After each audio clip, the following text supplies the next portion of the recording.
interesting. When customers or prospects approach you, may I ask, like, what are the most common problems? I mean, like, why do they come? Of course, you are like promoting managed WooCommerce and better performance, but like, what is usually the problem?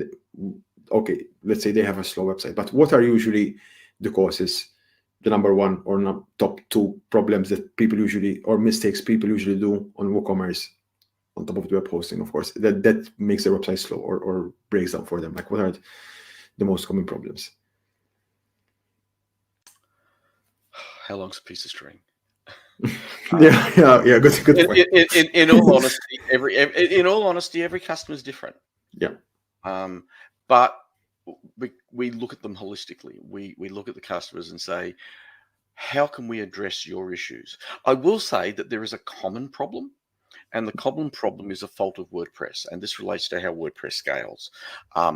Underlying WordPress is this magic tool, this magic database, which allows us to create custom post types in particular. And it does this by storing all the data in a single or two tables. It's a post table and it's a post meta table. It stores all the data in the same place. Unfortunately, it doesn't scale as well as it could. And the reason for that is just to do with indexes and the way the database optimizations are.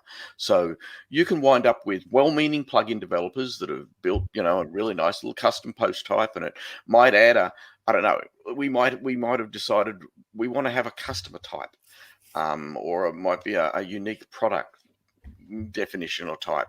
And that data is stored in this post meta table. And every time it hits the checkout, it goes out and tries to query that table to try and get some information. While the site's only got 50 products on it or 100 customers on it, it's not a problem.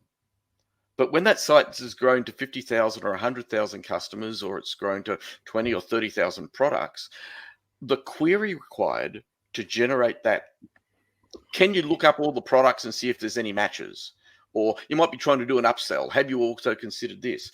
The amount of resources that are required might result in millions of database table record reads because the database isn't efficient.